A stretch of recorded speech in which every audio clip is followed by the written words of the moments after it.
I haven't deleted an email since 2005. So to discover that this government is in the habit of routinely destroying documents, as they say their policy is, I was just surprised. And so I think this now raises a question of how many other documents have been destroyed, and when was this destroyed, and what is the broader situation that's happening here. It's a personal, I understand it's a personal letter to the minister, though, not a government document per se. Aren't you entitled as a private individual to do with your correspondence what you wish? So it's very normal for people to write to the government. In this case, it was allegedly it was a government employee writing to the minister. It is very normal when freedom of information requests are released for personal identifying information to be redacted, even in cases whereby the contents, or the identity of the individual is very obvious. So, for example, if correspondence between the Chamber of Commerce, they will black out the name of the chair or the president or the CEO of the Chamber of Commerce, even though those are very obviously public things, because the government does have an obligation to protect the identity. And so blacking out the names, redacting the names, it's a very routine part of freedom of information requests. I'm surprised that that wasn't just done here and the letter kept on file. But I suppose what I'm saying is personal correspondence to the minister. He made the decision, yes, to read it out, but ultimately it's not a policy document, hasn't got figures. It's an expression of a view from a staff member to the minister. Why does it have to be kept? Surely he's at liberty to do with it as he sees fit.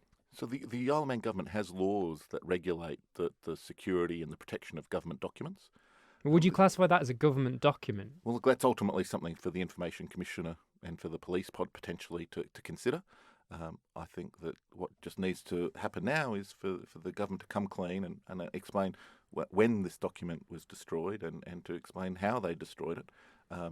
It certainly seems unusual if the document is of sufficient public interest that the government is reading it out during a press conference, then to a layperson like me, I just would have assumed it would be kept on file. So why did you choose to pursue this? Why did you lodge the FOI?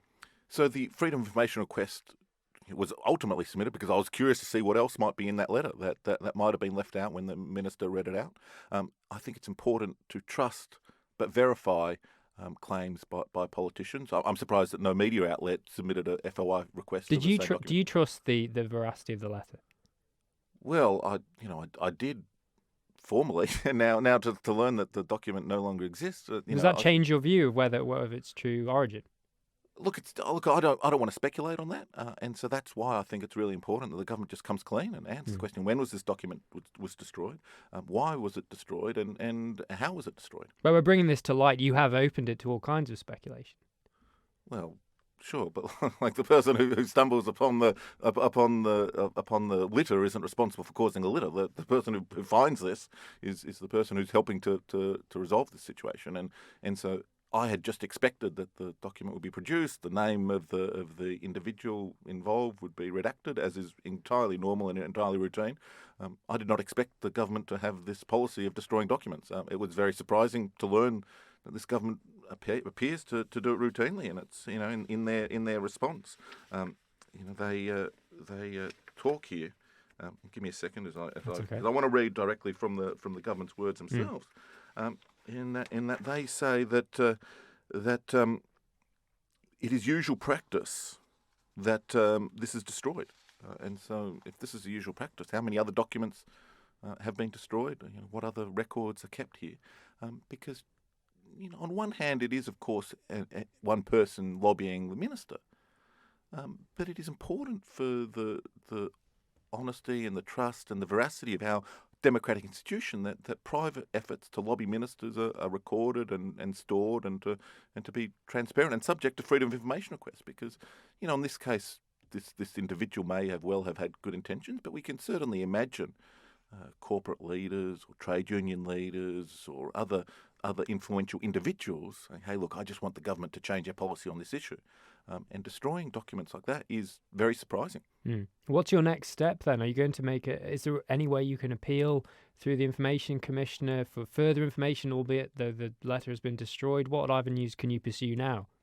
So I guess there's, as a community, different people have different ideas about this. I think the minister has some real questions to answer of when the document was destroyed and how it was destroyed, and also how many other documents have been destroyed by this government. I think those questions deserve to be answered. I hope that the government comes clean of its own free will. But alternatively, I think there might be questions in Tynwald. I think it's incumbent upon the members of Tynwald to investigate this and to get to the bottom of it. Now, government has come under fire for transparency. Is this an issue of transparency, or is this an issue of record storage? Well, I think it's both, and so destroying documents is a weird behaviour.